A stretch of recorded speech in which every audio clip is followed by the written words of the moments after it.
What's the best way to cook a steak? What's it like to start a business during the pandemic? What's the deal with keto? Hi, I'm Dave, and along with my partners from Forefathers Food Co., we'll host a weekly podcast called Kitchen Mix. Each week, along with some great knowledgeable guests, we'll chat about the topics related to food, small business, nutrition, and many others. At the end of each episode, we'll share a delicious recipe, details to what we drank, and a cool DJ set. Welcome everyone to this edition of the Kitchen Mix podcast, episode number 10. I'm your host, Dave Tomasetti, aka DJ Dave, and with me tonight is the owner of Nickel9 Distillery, Chris Jacks. Chris, thanks for stopping by and joining me on my podcast tonight. Yeah, thanks for having me, man. It's great because we talk about our efforts on the podcast is more about entrepreneurs and business and the journey, the beverages and the foods and so forth. And you'll hear my dog in the background. But other than that, I mean, it's fantastic to have you here. Is it where are you coming from? Where's your drive from? I came in from the distillery today, so that's the junction, like Keele and St. Clair area. But that's my old stomping grounds, man. I was St. Clair and Dufferin. Okay. Yeah, close. Well, Stockyards, right? That's where you're at, right? Yeah, exactly. Yeah, no, it's a great neighborhood. And it's like probably since you've been there, it's a ton different, right? And it's changing all the time. Like so much is happening there right now. So it's a cool scene to be in for sure. I couldn't believe it because excuse me. I couldn't believe it because we had when we did the event, which we'll talk about later on at your place. Yeah.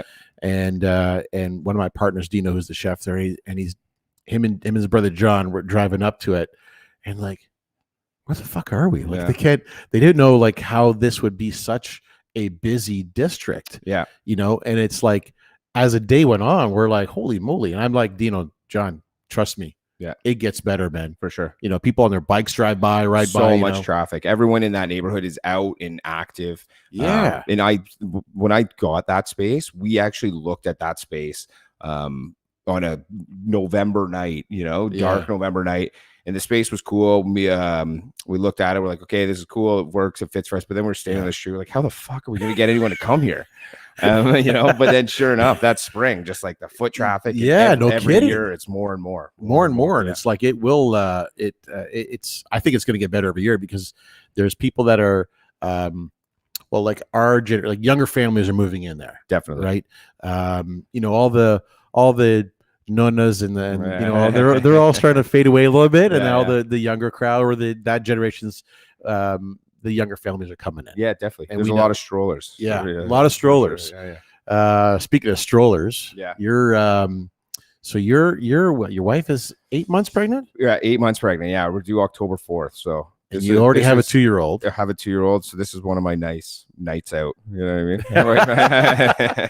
I wonder what your wife's thinking about this when she sees this, but it's all good though. I mean, listen, family man, obviously, you're building a business and you're juggling the business and you have a kid, you have a child who's, obviously going to be born soon. Yeah. So just to get into, how are you going to manage that? How is that going to happen?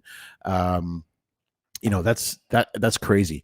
So tell us about you, man. Like where are you from? Yeah, for sure. So I actually, I'm coming from the junction. That's where the distillery is. I was in Toronto for about 19 years, but I was born and raised in Tottenham. Okay. Up like Newmarket, north of 9 there. And so just recently in June, we just moved back. Gotcha. When the second was on the way, and just with everything, I do put in a lot of hours.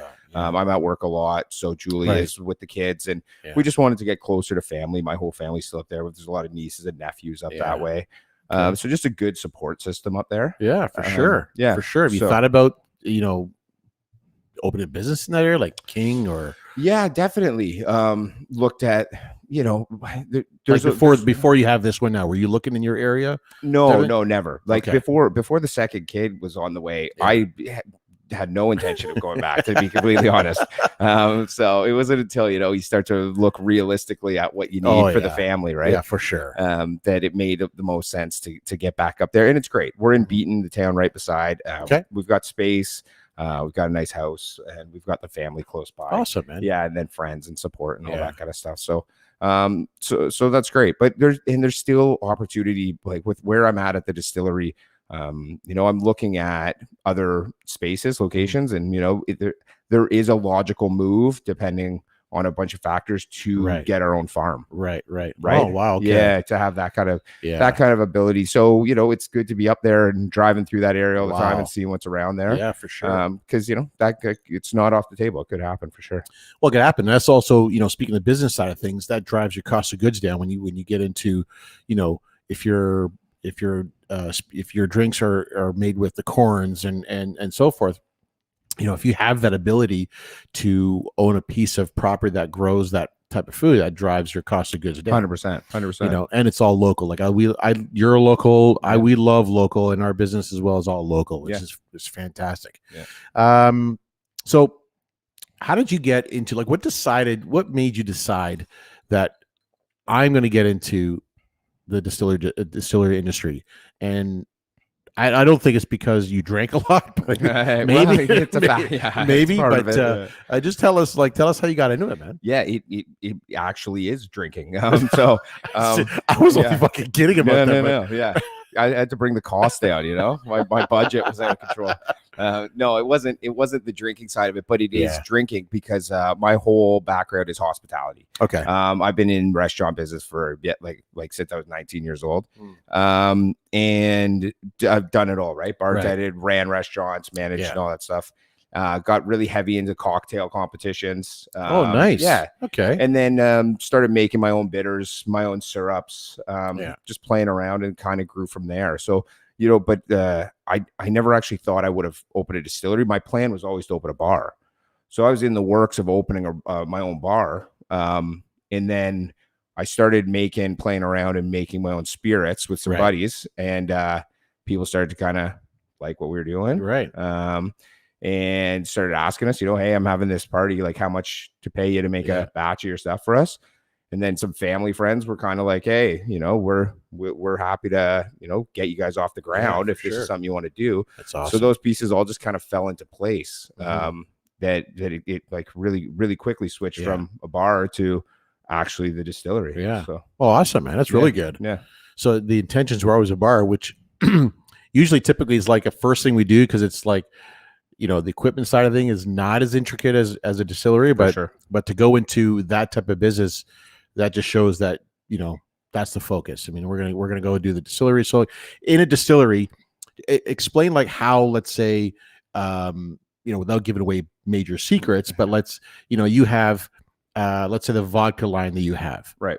How would a vodka, what do you need to make that? Sure. There's quite a bit. Vodka is actually one of the hardest products to make for a craft distiller as well, right? Because to get that really, really, really clean vodka that most people recognize, or even like the bitter ones that aren't so good, but that really, really like neutral spirit takes some pretty big equipment, pretty pricey equipment. So the guys that don't have that budget, it's hard. It's really hard. It takes a lot of work to get there for the vodka. My main line that started all, my Temple Spirit line, is made from all apples. So it's a grain-free product. And that's the kind of one when we were, like I said, playing around, it was kind of more of a hobby. Yeah. We were doing potato, we were doing grains. We started playing around with fruits and stuff like that. Yeah. And we started making this apple vodka. And that's the first one that we started getting requests for. I'd leave a couple bottles with family members as a gift. And all of a sudden my sister's friends are calling saying, hey, I'm having this party. Can you make me a batch?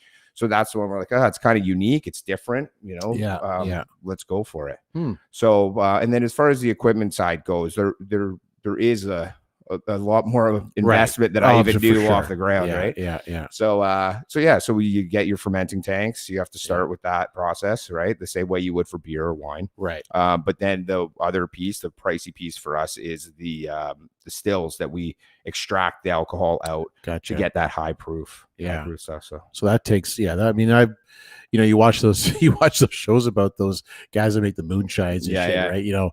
And probably not far from what you're doing, like with the heating and this and the boiling and that, and I get the ingredients is all the proprietary stuff, but when Nelson was one of my colleagues on the Forefathers, we happened to stumble across your business when we went to go for a drink at People's Pint one day, and it's like, and all of a sudden, big up to People's Pint, by the way. Yeah, yeah, man. Angie, she's been fantastic when we had the event there.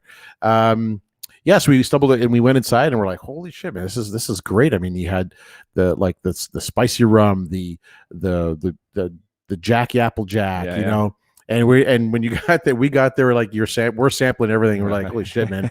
Like we got an event to do right after that, and it's like, holy shit, we're gonna be half the bag when we get there. Definitely, yeah. We send a lot of people out, Yeah, exactly. A lot more fired up than they planned on. So. Oh my god, we got to our event, we're like, Jesus Christ, man, we should fuck. So probably slinging sauces like right? Yeah. Oh my god, we're hustling, man. So tell us about your lines of now, is it normally called, like, all of these are called spirits? Yep. Yeah, it's all spirits. So like the gins, that's all going to be spirits. Yeah, okay, so tell us the lines you have for spirits. Yeah, for sure. So like I said, the whole thing started with Northern Temple vodka, and then that grew into the Temple Spirit line. Right. So all 100% Ontario apple based product line. Yep. That's vodka, gin, and then we just released a 3-year-old apple brandy. So aged, nice. Yeah, it's going over really well. Awesome. So that's kind of like the flagship line. But then over, as the business developed and we're getting interest or requests from licensees or other people, right. And there's just a market demand for more traditional style. So we wanted to test our hand at that. So we started playing around with a wheat vodka, and then we released Crazy Monkey vodka. Okay. And that's our Ontario soft wheat vodka. Nice. Yep. And then, proud of that one too. Because again, not a lot of, it's hard. Like you get a lot of people that are bottlers. Okay. So they're just buying a mass produced neutral spirit, and throwing it in a bottle, and then they're branding and marketing, and that's fine. But we made ours from straight grain to glass. So really proud of that one. And then we turned that into another gin that's more of a traditional London dry style. Okay. And then, I've got the Jackie Applejack, like you mentioned. That's kind of a killer, man. Oh my God. Yeah. So that was a fun, just little kind of passion project, I guess you'd call it. We just put down a couple barrels of it, and it went over so well, and now it's kind of like a seasonal, I guess. Right. Like we released 250 bottles. Okay. And we just kind of mix it up a little bit, right, so we could tweak it, but it's always that Jackie Applejack. And then we've got our full line of cocktail bitters too. Yeah. That's awesome, man. Yeah. So the spice rum. Oh, I forgot about Islandias. So the Islandias is the new one that we just put out. Well, it's about 2 months on the market now. Yeah. Got accepted to LCBO. So sometime in October, it'll hit the LCBO. Congratulations, man. That's awesome. Yeah. And there's a lot of good buzz and feedback about that one. And I was a little nervous with that one because when we decided to do a spiced rum, I didn't want it to be kind of like the traditional ones that are sweet and, just like that cinnamon and vanilla bill. So there's no sweetener in ours. So it drinks just like a really nice rum, but you get the spice blend, and we did a more kind of earthy, like raw spice blend as opposed to cinnamon and vanilla. And I was kind of nervous because putting something out different, it's good to be different, but if you're too different, then you kind of alienate that market of the you'll lose some of the crowd. Right. So I personally enjoy that, and I am not a big rum drinker at all. Gin, I'm big on whiskeys and bourbons. I just got more heavily involved with it, and every weekly show that I do online on the DJing, the fans or the people online will say, "Hey, let's do some shots." Right on. And I'll bring the fucking Jackie Apple and start shooting shots, and I'm like fucking half in the bag, spinning music. I'm like, guys, I hope this sounds okay out there, But the spice rum. My brother-in-law is a huge rum guy. He's a huge Appleton rum guy. Okay. And he really enjoyed the spice rum. And it was really good. And I like it's a big joke. I like it. I like the dark and stormy. For sure. Yeah. And I always say it's like my marriage, dark and stormy, but like so many days in life. Yeah. Really, honey, it's not. It's really good. But so it is good. And I like that like I said, I'm not a big Coke, Sprite. I'm not big that type of stuff. But the spice rum We had it with the ginger beer. Yeah. Was phenomenal. Was good. That's awesome. Yeah, really, and that's kind of we're getting a lot of that feedback, and I try to do a lot of highlighting our products when I release them with traditional cocktails. Okay, so when we did the rum, I'm doing a daiquiri, right? Like a shaken traditional daiquiri, and it just shows like here's what our product does to a traditional cocktail that you're familiar with already. And the feedback's been fantastic from bars like licensees around the city that have tried it, from the consumers, from the public that have tried it, from the LCBO. They're really excited about it. Yeah, they're really. So they'll give you feedback as well. 100%. Yeah, for sure. As if you have the right ear, you know, like if you have the right people. And now this is going to be my 4th product going in the LCBO. I've talked to them enough times, so I can get someone on the phone and just kind of get an honest. That's good, man. Yeah, that's nice. Really good. Yeah. So. Now, have you said you've been in other businesses, but just in the restaurant bar business, like I guess just. Well, I actually also have I have an event production company. Okay. Yeah, so I started doing it. It was a family company. I started years and years ago when I was probably like 13. Yeah. Working for my uncle doing like corporate, entertainment, promotional events and stuff like that.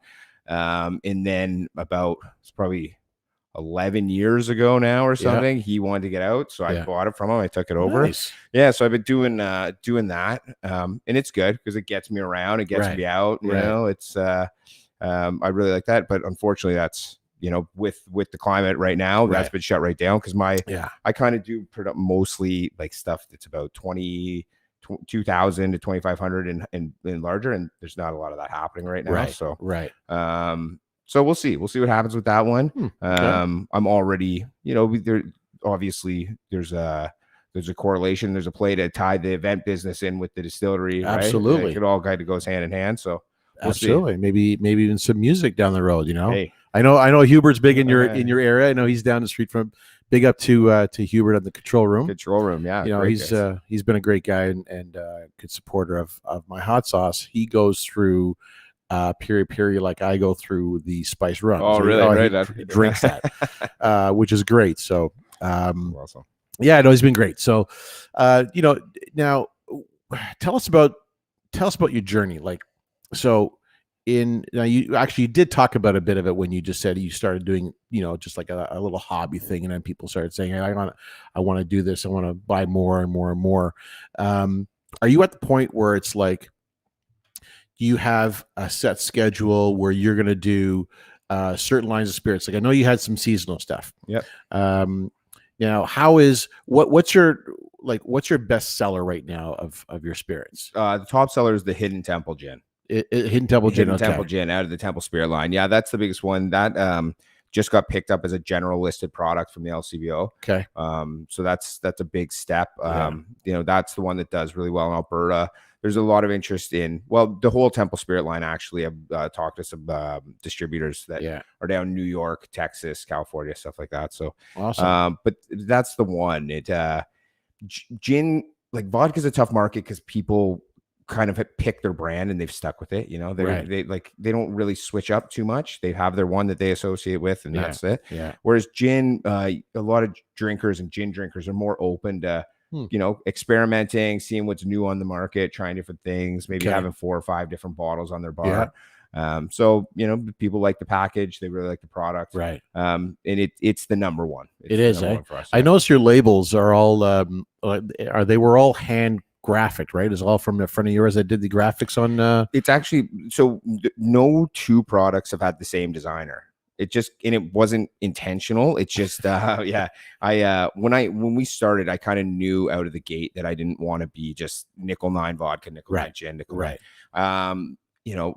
You're making a product, it's gotta feel, there's a whole journey and it's always different. And for sure. So you should the story on the bottle should reflect that. Right. And I got a lot of pushback. There's a lot of marketing companies and a lot of people and different industry people that were like, no, you're going to shoot yourself in the foot, get one bottle, get one label. It's so much easier. Yeah. And now, 4 years later, those same people come in and they're like, oh man, like, nicely done. Well done. So it feels good to have, kind of proved myself or proved the products in that sense. Yeah. But yeah, every product, it kind of happened that there's people around when we're developing it, right? And they kind of hear the story and hear it build, and then there's always someone that's like, well, that's right up my alley. Like, can I take a crack at that? And they, you know, whoever it is that's the vibe of their art. Right. They end up being the ones that, you know, take whatever I'm just spewing out of my head and getting it on. Just put everything from here to there. Yeah, if you could just do this for me, that'd be great. No, that's good though. And every business has a story, and that's what we like about it. It's like we see what, you know, our stories were just like, you know, four dads and got together, and we just decided to start this company up with sauces, and you know, and it's like everything has a great story to it. And just like yours, I mean, it's like, you know, everything started off with a hobby. Everything started off with a one-off, you know. Your gin. So tell us about this drink tonight that you brought over. Yeah, so this is a little collaboration cocktail we did with a new friend of ours, a friend of the distillery, Sabrina Verde. She has she's a nutritionist. She has a lifestyle wellness brand, a health and wellness brand called All As Well. So she released a line of gins, and she actually reached out to me. Gins or teas? Or sorry, she has a line of teas. Yeah, thank you. And she reached out to me, and I guess the story goes her mom went away for a cottage weekend and would like had the tea. She sent her with the tea, and instead of drinking his tea, she went to the liquor store and bought gin, and her mom and all her friends were making gin cocktails with the tea. And so she came back and told her, she's like, you got to check this out. And sure enough, she went to the LCBO, and because of the label, she liked the label, and she bought Hidden Temple. So Sabrina came, and she makes this tea that she has here. It's got tulsi in it and cardamom, and some rose petal. So you know, teas really blend well for cocktails, and especially with gins, there's a lot of similarities to them. So we're doing her tea, and Hidden Temple gin and a little Fever Tree tonic. Then just nice orange, simple, easy, light, but they're tasty. That's awesome. And so you're not going to create it as a mixed drink already, are you? You're just going to create it as a kit for them, right? Yeah, we just have kits right now. I'm exploring, obviously the RTD ready to drink market is just massive, and it's just getting bigger.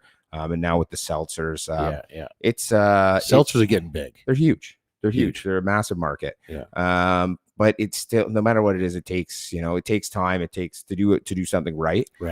So I haven't really gone down that road yet. We've played around with it a little bit. But for right now, I just put together the kit, do a little video, put a cocktail card in there so that people can follow a link to a video on how to make the cocktail. That's awesome. Yeah, and especially Nickel9, I try to keep it like the vibe at the distillery is always trying to really encourage the creative side of the whole bar scene, like of drinking. For sure. So, I want to kind of pass on, along with the cocktail, pass on the experience of learning how to make it and make your own cocktail at home and for your friends and all that kind of stuff. Right. That is also a big, you say, ready to drink, the RTD, and we say direct to consumer, same thing as well with our products, but they love knowing what you can use it with. Sure. And they love seeing how you create it with it. Like your videos, I encourage that, like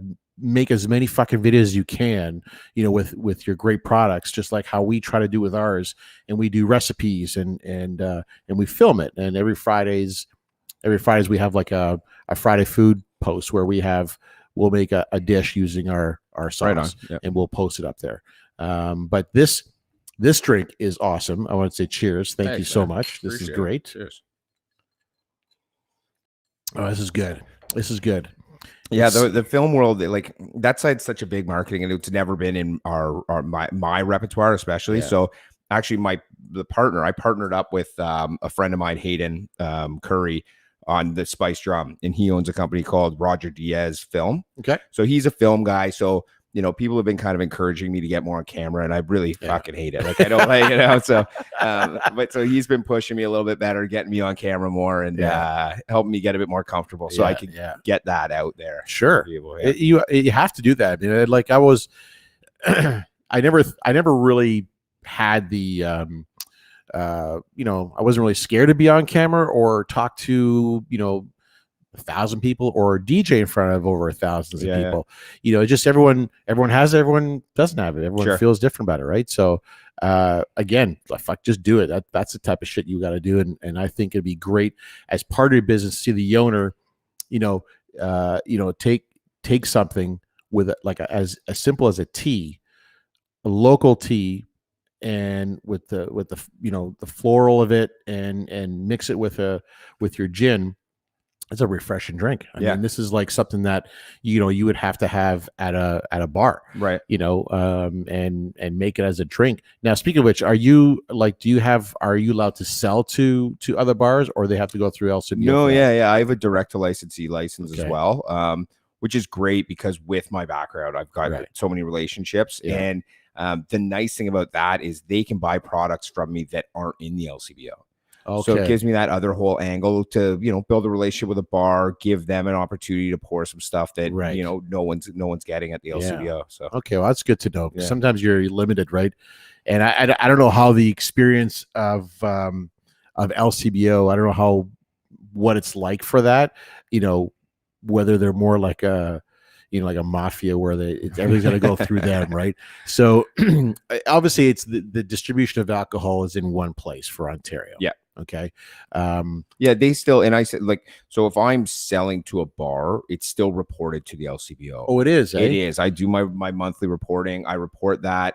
They still take a cut. They do, eh? Yeah, definitely. Fuck. That's what that's where I was getting at. I was trying to say is that nothing you can sell to everybody. It's got to be that they got to report it, and 100%. There's a lot of reporting, a lot of taxation. It is what it is. It's a grind. It's tough, but I got into it knowing it was a grind. And the nice thing, it's not a shocker. It's not a shocker. And the nice thing is it's a tough market. It's one of the toughest markets in the world. So if you can get out of this market, you're going to do really well, right? It's what I keep telling myself. If I succeed in Ontario, when I get out to the rest of the world, I start dropping into states that are a little easier to work with. You're right. I've got all my ducks in a row. I've done it that way out of the gate, and I'm going to be that much better off for it. So that's awesome, man. Good for you. And speaking of which, are you allowed to sell to the States? I am. Yeah, I can export anywhere. So and I've got a few irons in the fire for different places. I'm starting to get to that level, right? But it's if you go down to the States or go anywhere, go over to Europe or something, you might get a nice big sale. Like you might find someone that wants a container, a 20-foot for 10 pallets or something. Sure. But there's a lot of upfront cost to that. And usually on the first purchase, they want like a 90-day terms or something. So it's like, okay, fill this container, send it to Europe, and wait for 3 months. Oh my God. I know that's where you have to have the upper strong arm and say, no, I get it. Maybe the booze business is different than the food business, but when we deal with, distributors, we get it. We help each other. So if they need the room, we'll give them the room. You know, and no one will necessarily fuck you, but I mean it's whatever. I mean we don't have any. Not gonna we don't have any issues. We're in over 88 stores across Canada, which is fantastic. That's amazing. And now we just 8 stores in Longos, which is really good. So I like that. But it's your business, your product, the whole product is similar to what we're doing. We're grinding it, and those who grind, those who hustle are going to succeed. Right. And that's the thing. We want to. We're not just doing this to make, put $10 in our pocket. We want to obviously, and it's not just about the money. The money comes later. The money is the product is a passion, right? Just like food and the liquor industry, you created out of passion. You didn't create out of I'm going to mix this, and this, and I use this guy's thing. No, you made your own shit. That's what's good about it. Yeah. For sure. And I love your stories of each one and how the labels are created by different artists. Each bottle created differently, right? So which is cool. And we're gonna give away a prize pack later on, which is going to consist of the Forefathers hot sauce, and we're gonna have the gin with the tea. We've got the full kit. And courtesy of Nickel9 Distillery. Thank you. My pleasure. Appreciate that. We'll give that away tonight to. I got somebody in mind, which I'll. We've been looking around and seeing who's out there, but I think the think this person will definitely. Right. Oh yeah, appreciate it. Oh my god, yeah, for sure. You like hot sauce, right? I do. I'm super excited to dig in. Okay, here. so we have the one closest to you is the habanero. The habanero is the hottest one. Okay, are we talking like burn the taste buds? You know what? It's earthy. Okay. It's like the heat will come on. You know, you're eating it like it's good. All of a sudden, it just fucking punches you in the face. Okay, so it's hot, right? And it stays with you. So the jalapeno is the mildest one. That's one out of 5. That's right here. That's one right there. Okay, that's the mildest one. So you can start with that one first, just to see how. Yeah, just see what you think it is. I've got water, booze. We got other stuff here. Just grab the bottle. Exactly. Yeah. So that the flavor starts to come on. It's all earthy flavors. There is no sugar. It's gluten free. Wow. Vegan. It's keto. That's fantastic. Thank you. And that goes well with a spicy guac or a spicy mayo. You know, there's so many things you can utilize with it, right? Sure. Oh, that's great flavor. Yeah, great flavor on it. And if that's your heat level, that's the most mild. That's the most mild. I like it. Like some people, like that's the most mild. There's like a tomato and an onion. Yeah. Oh God, no. There's nothing like that in it. But yeah, if your heat level is different on it, then stick with the jalapeno, which is great. The piri piri is hot, but with a very citrusy flavor to it. That's number 2. That is number 3. Okay. Yeah.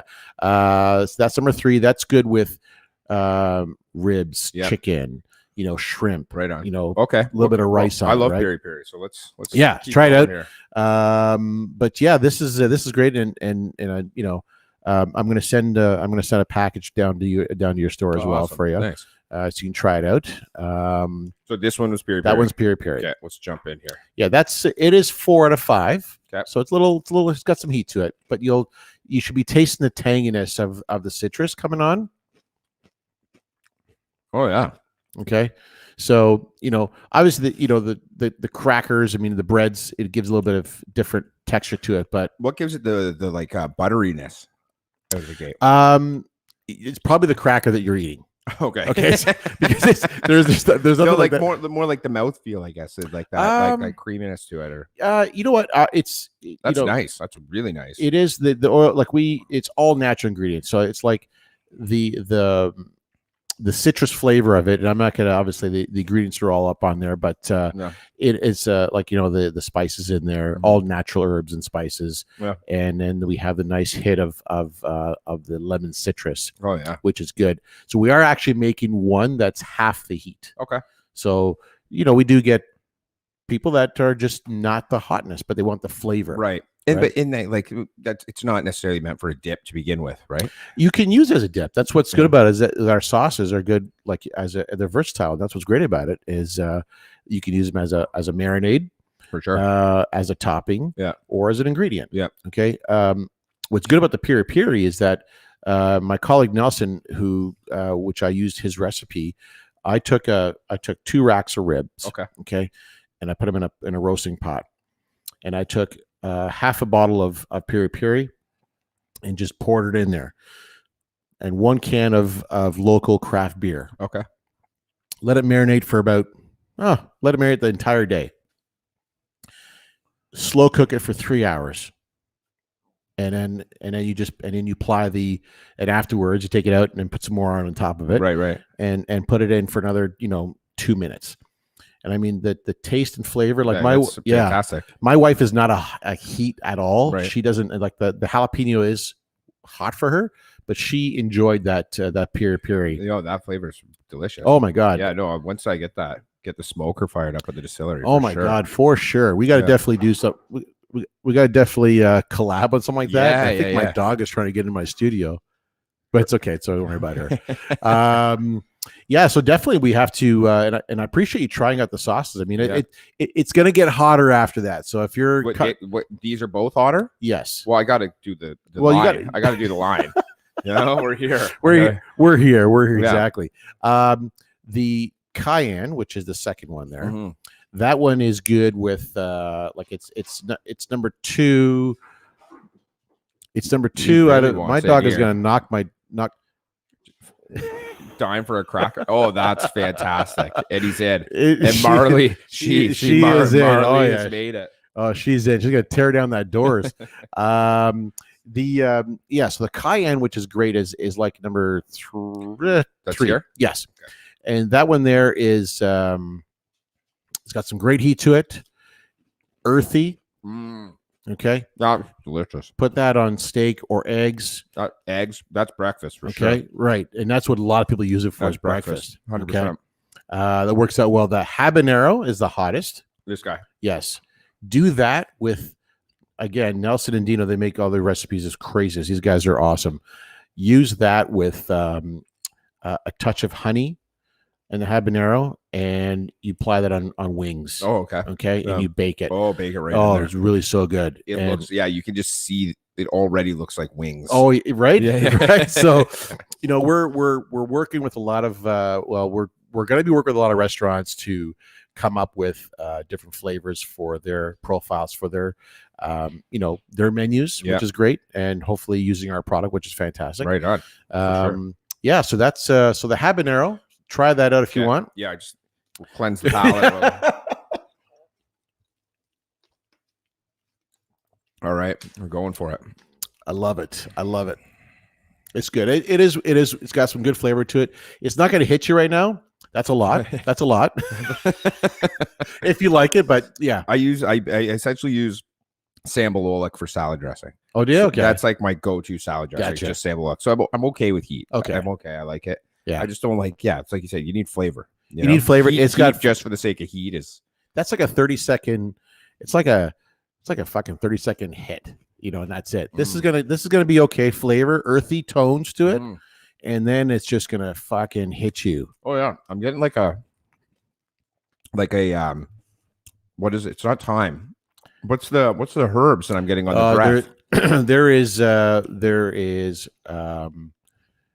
there's basil in there. Yep. There's a bunch of other ones that I'm getting like a full maybe it's the basil coming through. Like you just get it on inhale it. It's fantastic. Yeah, it is. That's delicious. It is very good. Yeah. And then maybe I'm underestimating your level of heat. Maybe you can take it, but it will continue. It'll not just hit you. Yeah. And like a Frank's Red Hots. It doesn't hit you for 30 seconds. This thing will all of a sudden just. I'm gonna enjoy this on the car ride home, right? Well, you'll take a little pack of like some crackers, whatever you want, or some more water. But just a wet napkin. I'll take the bucket of ice right here. But listen, I appreciate that. That's fantastic. And what I like about it is that, and I want to do this is like, how do we, how do we incorporate maybe the sauce into create a marinade or create a sauce with one of your spirits for sure. So you've got a taste of it now. Definitely. I would love to say, hey, you know what, Dave, this whiskey would go great with this. Yeah. There's already there's definitely some of the dark spirits, or there's a few of them that would enhance work it well in yours, but I'm already, like I said, a couple of these. The first one here, the jalapeno. Yeah. I get some, and I forget what other one, but I'm getting those citrus notes that I already work with, right? Like I already work with so many citrus. Yeah. The pure, you probably get more. You're like, oh shit, I can use this. And then this one tastes like botanicals that we have in I feel like I'm smelling our gin shelf, our botanical shelf. Awesome. There's some great flavor notes in there. And we do the rosemary and peppercorn and all that stuff too. So we get it. But yeah, there's great stuff. I actually, about when Northern Temple was still just my first product, a friend of mine who is a naturopathic doctor. Yep. He also does some catering stuff. He took a bottle of the Northern Temple and made barbecue sauce out of it. And we won a rib competition in Barrie. Are you serious? Because it was like a sweet apple smoky. Oh, that's awesome, man. Yeah. So we got to talk. We got to talk more. I'm gonna bring the boys down to your place. Yeah. And we'll definitely try something out for sure. Oh, there's some stuff to. Well, you've got your barbecue there, so we used it on the last event there. That's right. So we can try to come up with something. One day we'll just get we'll get trying your drinks and creating something, and for sure. I think the sampling, the tasting of your of your spirits will amplify our ideas. That's it, man. The creativity. The creativity. Oh yeah, for sure. Yeah, definitely. Like, are there any works of like creating something a little different, like more spirits? Like, are you trying to create? I don't know what's out there. Like, I'm not a big, like, I won't go and buy vodka. Right. Okay. Because I'm not a big vodka guy, but I Right. do love a vodka soda. Sure. Okay. I just don't know. Like, I'm one of those guys where it's like, I don't know what the best is, or I know what tastes good for me. Yeah.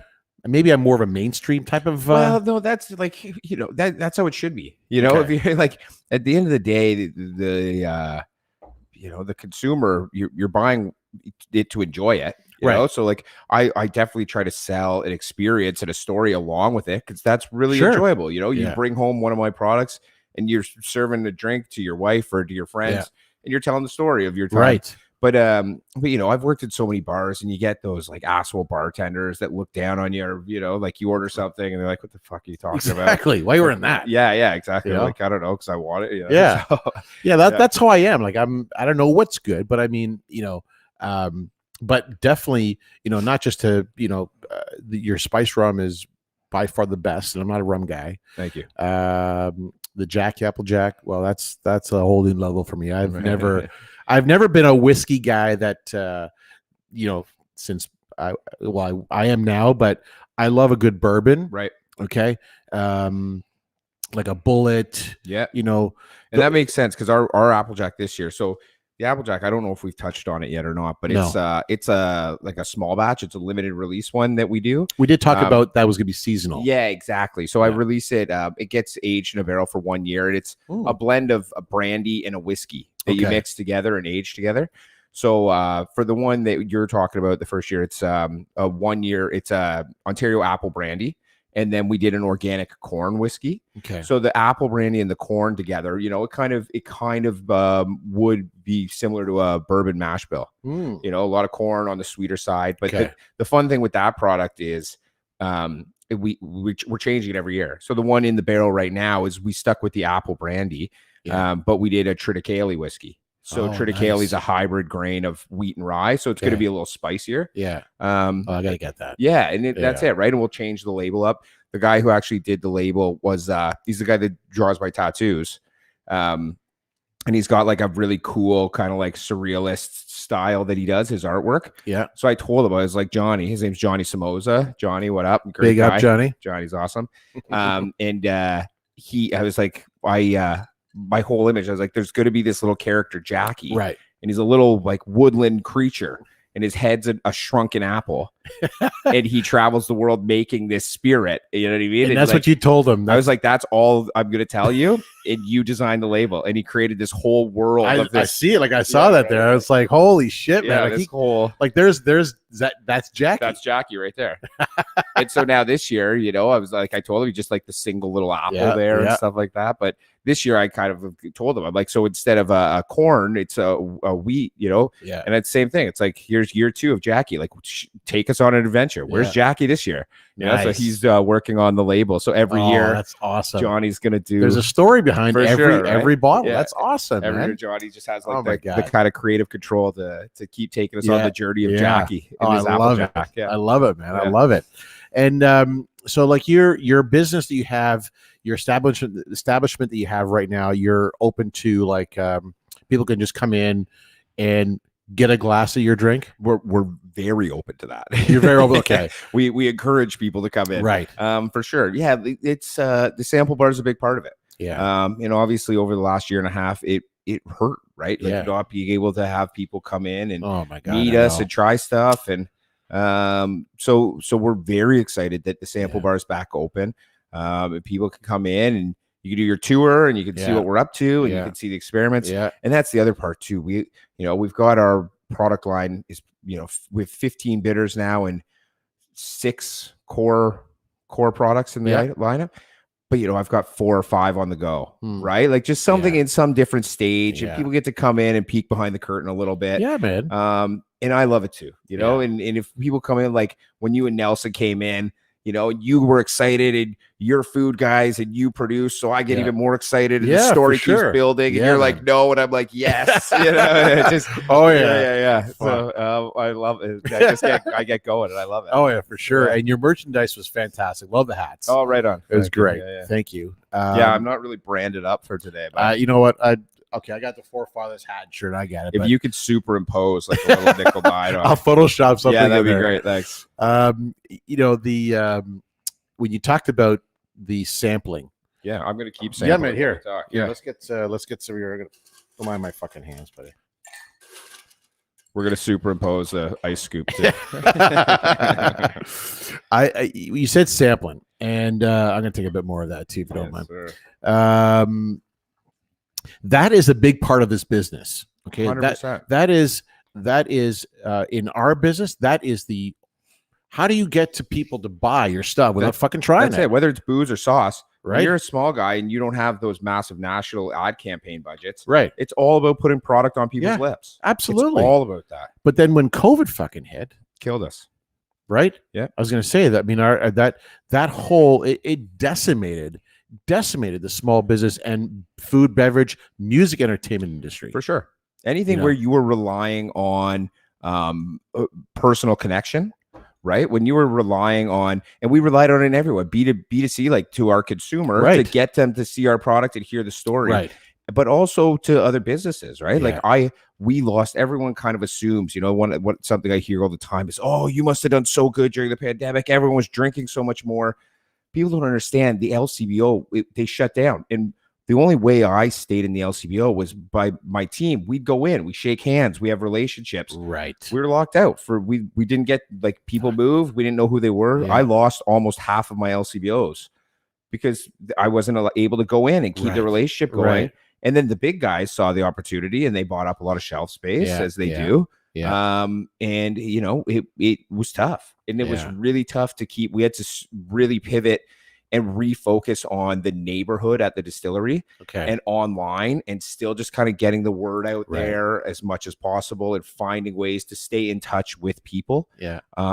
When that's the last thing so many people wanted to do was be in touch with someone. You know, the last, you want some stranger showing up during COVID to hand you a shot of booze?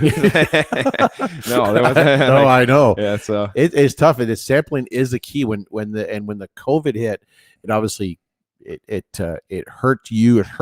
It hurt a lot of businesses. And you know, I have friends of mine that had to, you know, they're struggling, right? For sure. And but if they planned it right and they're smart about, you know, how they approached it and maybe forecasting what's going on. But there's some places that, you know, I'm in my 50s and there's restaurants and that's all they did.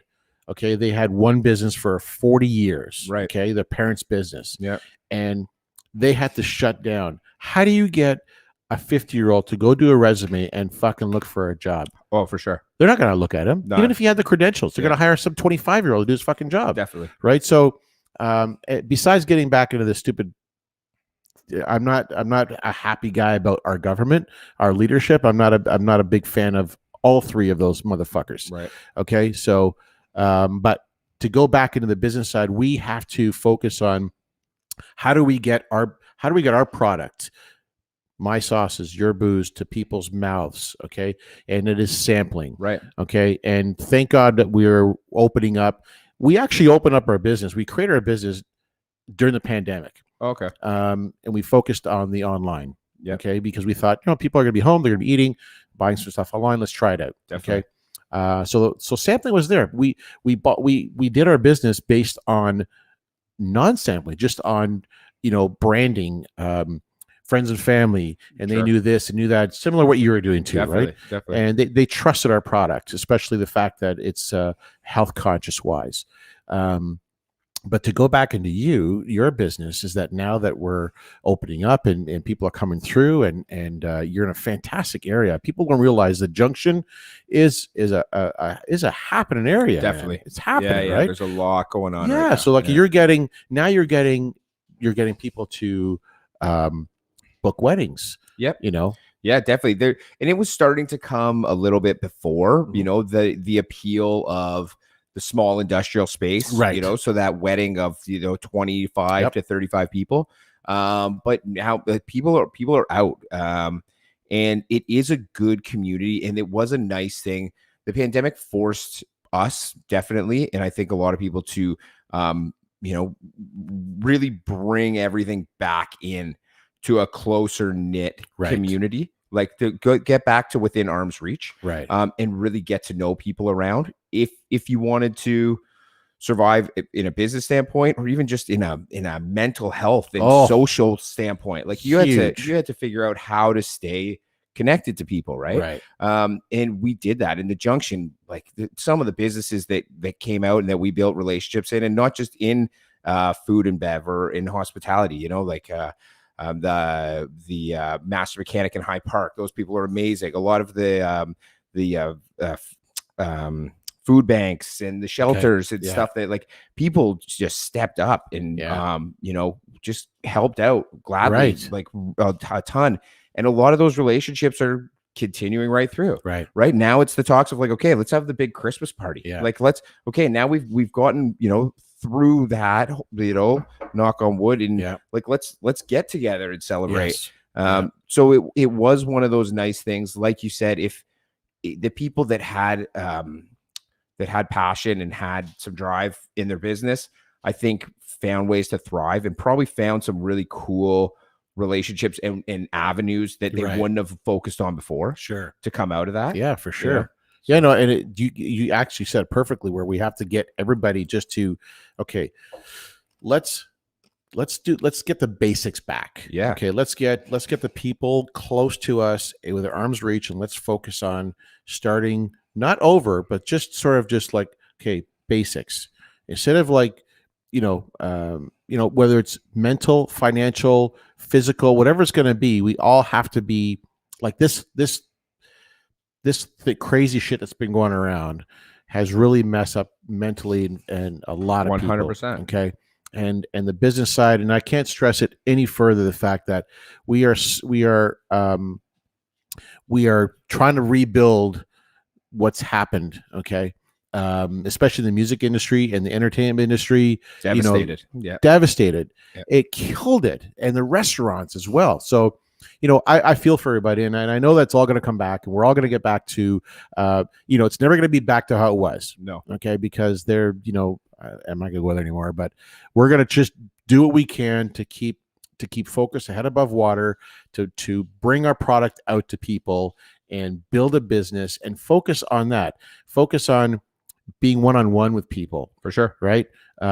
Yes, the online business is great for people who still want to stay at home, still want to do online business, but the people that can come to your store and meet the owner and say, fuck, Chris, how's it going? Like, oh, fuck, great. We got to try. We just brought this out. Try it out. Yeah. You don't get that anymore. No. Okay. Definitely. Not in the big stores. Yeah. Not at all. Small stores, personalized. That's where I encourage people to really focus on their efforts of supporting. And I think they are. I talked to a lot of bars that did make it through, and they're saying, we're having some of our best months that we've had in years, like That's years awesome. before. Yeah, it's great. It's great to God. hear. So people are getting back out and supporting, because that relationship they had before, probably. Yeah, So they exactly. want to go see those people. Absolutely, absolutely, man. Long term, what do you want to do? Like, what's your business? What do you want to grow with your business? What do you want to get into? Yeah, more? this is get into more. Product wise, development wise, I've got a line right now of modifiers I'm working on. So like your liqueurs, nice. like your aperitif, like your Campari kind of style stuff. Yeah. I've got a few cool experiments. Do you have something similar to a Campari? Yeah, very similar. Like a nice bitter. Exactly. I love a Campari soda. Yeah, definitely. Right. It's such a good piece. Yeah. It actually, this is actually, a lot of those came out of, like, I had a few I was working on before. I had a blackberry liqueur, a pear liqueur. Yeah. That went over really well. But at last Christmas, when everyone was locked down and bars were struggling to find ways to keep the lights on and generate revenue, we started this product. Nick Kennedy from Civil Liberties actually started the initiative called Project Hail Mary. And so we got about a dozen bars together, and they came to my facility, and I created cocktails for them. They got to make up their own custom cocktail, and I bottled it. and they could take it to their bar and sell a bottled cocktail. Wow. Yeah, it was really cool. Because again, you know, like you get that community banding together and coming together. So part of it is when I'm bottling a cocktail, I have to use my own ingredients. I can't go to the LCBO, buy it, and put it in. So it kind of forced me to make my own orange liqueur, my own aperitif, my own Campari style bitter, my own vermouth, you know. So it kind of like sweet. Yeah, it was cool. They turned out really good. So now I'm kind of tweaking those. Yeah. And that could be a lineup coming sometime soon. That's awesome, man. Yeah. You do like are you out there, well, since forget the pandemic, but pre-pandemic, have you gone to like markets? Definitely, yeah. We did great in the market scene because again, you're getting right in front of people that are showing up that are there to drink and try products, right? So they're super engaged. And they were a lot of fun. And now another nice thing, you know, showing the excuse me, the government and the AGCO trying to help, right? They're trying. It might be misguided sometimes from the outside, but they've made it so now distilleries can go to farmers markets and sell their product, which we've never had before. So that's a new one. So we can go to a farmer's market, set up a booth, do samples, and sell you a bottle, and you can walk out of the farmer's market, right? So that's a really cool one. So now we're probably going to start doing a farmer's market in a High Park area for the rest of the year. But you know, I've got about 4 or 5 for next summer that I'm looking at. Yeah. And yeah, we'll just see. It's hard to know right now what is going to be allowed at Christmas time. Right. But the Christmas markets are always a fun one too.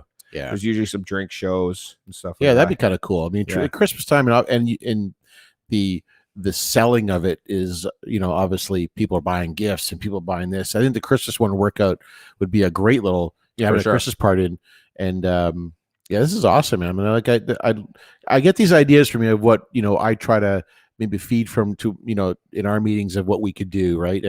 And we're doing a lot of now we're doing a lot of sampling now. Okay. So we're at the Cheese Boutique doing a lot of sampling. Right on. Yeah. You know, great place. You know, High Park Brewery, we did an event there for sampling, which is good. So we're booking ourselves heavy in September and October just to get people ready for, you know, we have to start thinking about Christmas in October. 100%. Right? 100%. Yeah, we do, like, much like the kit that we're going to give away today, you know, we do holiday feature ones, and we kind of usually partner up with a few other people and stuff and put together these Christmas boxes for a corporate. Right. But yeah, they start planning their Christmas presents now. Yeah, you know what I mean? Like, I've talked to them. They're like, yeah, we need to know what you're doing, what you have to offer by September. Right. So, but it's, if you can get your shit together, it's a good way to go. Maybe some hot sauce and some booze in a box together. Dude, man, I'm all for that, man. Yeah, for sure. Yeah. We're for sure, man. That'd be great, right? That's a given. For sure, we'll do something like that. Yeah. I love it, man. I love this, how we can collab and make things happen. And, you know, just to more of reiterate what we're talking about, sharing, you know, the business side of things. And, you know, I always like to find out what your story is, what you do, you know, how you came across that, you know, the steps on achieving what you're doing. And you're constantly hustling and building and making it happen. And with a busy home life, like we all have, for sure, you know, and I commend you for that. I think it's great that you're focused on that. And plus the fact that, you know, now you're, you know, listen, your wife's going to be due in October. Yep. And, you know, what happens to you when she, you know, decides to give birth, you know, well, how are you planning your business that way? Yeah, it's tough. You know, when it was a struggle. It's a struggle, you know, to find a way to meld the worlds, is what I found was the healthiest. I could really, you know, compartmentalize things. So it's, you know, it's kind of hard to go uber work mode, and then just turn it off and be dad and partner and like happy home mode. Right. And vice versa. You go away and you're focusing on the family. It's hard to kind of switch it like on a dime and right back into work mode. So my big focus has been trying to meld the worlds, and I'm super lucky. My partner Julie is, you know, an angel and has understood as much as any human could understood the amount of hours I've put in over the last 4 years. That's really 5 good. years. Yeah. And we've built a place where, you know, my son Cole, he loves the guys. All the guys are, Uncle Greg and Uncle Hayden and he gets in there and he starts pushing tanks around and he thinks he owns the place. And right on, man. I like it's that. and we try to do a lot of things like family barbecues and stuff at the distillery, right? So we just kind of try to really keep the worlds together. It all just kind of they coincide and work together. And just everyone understands what needs to be done, and on every side of it. So there's a lot of falters and definitely some missteps on both sides. Me, that's the whole growing pains of the business, man, for sure. Yeah. You're getting to know a lot more of the neighbors, a lot more of the people around your neighborhood now, I guess. Definitely, yeah. Yeah, for sure. It's especially like through the pandemic's been good, but just the call through of the road we're on has grown so much in the 4 years I've been there.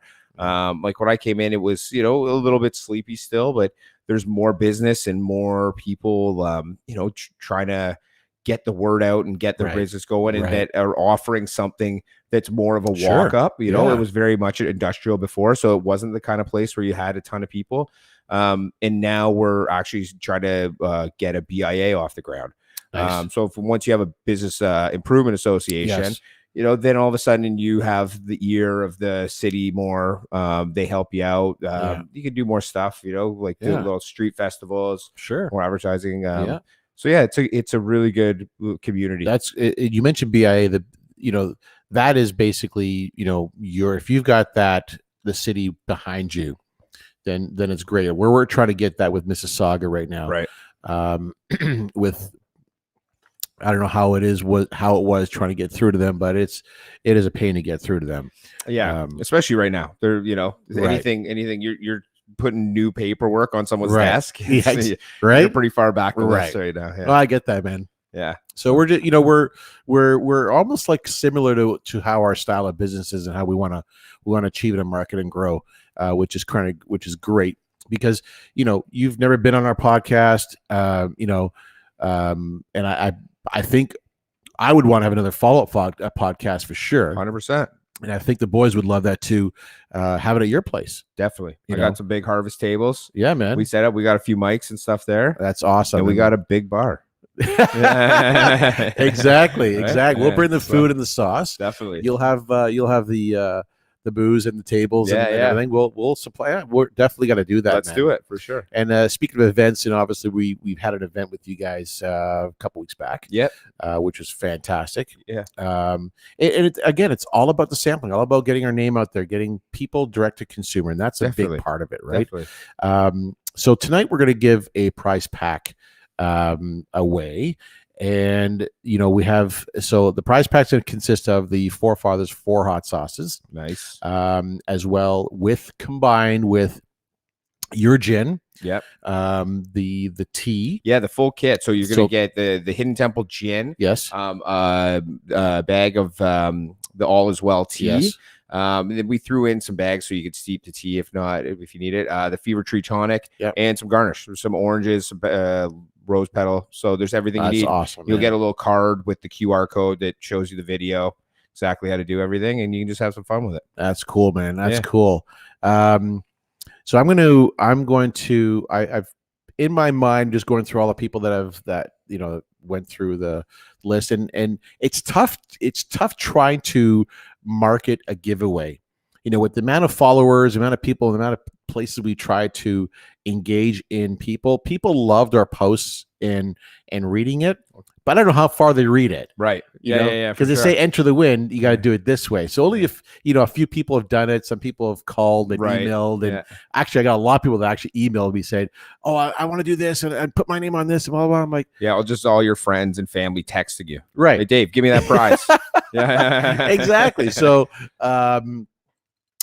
I've got so one of the names that popped up on our on the feed that would definitely do very well with both the booze and the hot sauce. I have the name, so we're going to give it out to Pia Hugglestone. Okay. Congratulations, and Pia. She's she buys our sauces, and I know Dave and Pia, and I know They appreciate both of them. So, well, Pia, to check it out. All our information's there, and definitely stop by and say hi at the distillery sometime. Absolutely. We'll have all the links posted up on the podcast, after podcast, when I edit it. We're full live right now, so I can't do shit on this computer right now with, say where it's going to be.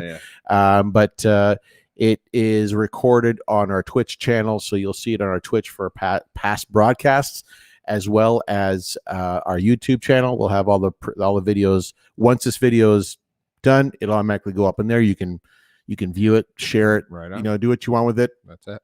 I think it's great that you took the time to come out here and share your story, which I really enjoyed. So thank you so much. My pleasure. It's been a blast, and I love hearing a little bit more about your guys too. I mean, it's great. I mean, it like I said, we could talk forever about businesses and about products, and we will. We will. Yeah. Right. So more drinks, more sauce, more crackers. Oh yeah, for sure. And then it's like, okay, the Uber cost to come home, and then this. Oh yeah. Listen, the drinks have been flowing. I think they're fantastic. You've got yourself a fantastic product line. I love it. We have a couple of people that we share the same friends on Facebook and Instagram. Jen Caulfield from Union. And I believe there was another one. I'm not too sure, but you spend enough time in like the industry, right? Right. It gets close. You cross people. And I think we may have crossed paths one another. Very good chance. Because me DJing at that bar, I don't know if I should say it, but I would DJ that bar, and you were there. Yeah. And Jen was working there. She's fantastic. Yeah. So we all got along. So I think we did cross paths. Oh yeah, guaranteed. But I think it's great. It's a small industry. It's a small world. You cannot burn bridges in this industry because it will bite you in the ass. Yeah. I think you just have to focus on I know the competition is fierce out there for both food and liquor. Yeah. Okay. And I think liquor more so because, you got one organization, the LCBO, that's got a stranglehold in a good stranglehold of the liquor industry. Yeah. The food industry is pretty wide open. Yeah. There's you can get creative, I guess, with some avenues. You right? can. You obviously have to, we are, like I said, we are all natural. We're no sugar added. We're keto friendly. We're vegan friendly, gluten free. What's good about our sauce is that it's very versatile. You can use it as a topping, an ingredient, and as a marinade. So, we are our focus and our tagline, we make creating delicious and healthy meals easy. Nice. Okay. That's our whole point, and we are coming up with great new events and programs catered to healthy eating, which is good. Yeah, it's so big right now. Yeah, it's so big. Yeah. But I also like the idea of creating something with your product. Definitely. Which we're going to do. So I can't wait to bring it up with the boys, and hopefully that will pan through, which is great. Guys, I want you to catch us on Spotify. All these podcasts will be on Spotify, Google Podcast, YouTube. Subscribe and listen to our shows. You need to go down to Nickel9 Distillery. Check it out. Come say hi. Absolutely, man. And if you go on our socials or on our website, our event calendar, you can see we've got a bunch of fun stuff. We're trying to keep some life on the street, or build the life on the street. So there's a ton of fun things happening. So take a look. Come visit. Man, for sure. And these guys, he has a great crew. Chris is down there. He's involved. He's involved with the consumer, behind the scenes. We're gonna plan a lot of things with this guy and his company. Okay, so can't wait.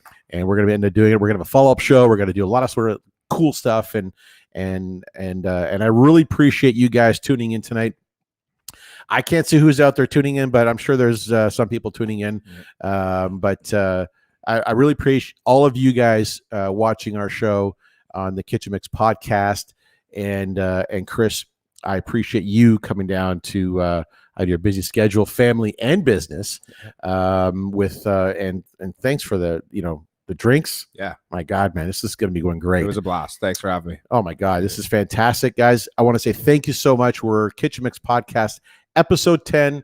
We are signing off. We got we're a pop-up podcast. So whenever something happens, you guys are first to know about it. I'll give you guys a couple weeks to set your schedule so you can come check it out. We got amazing guests, great stories, fucking good booze. And it's just sharing story, man. It's great. It's great. It's great. Chris, thanks so much, buddy. Thanks, Dave. I appreciate it very much, man. Yeah. Appreciate it, guys. Yeah. Thank you so much. We'll talk to you soon, guys. And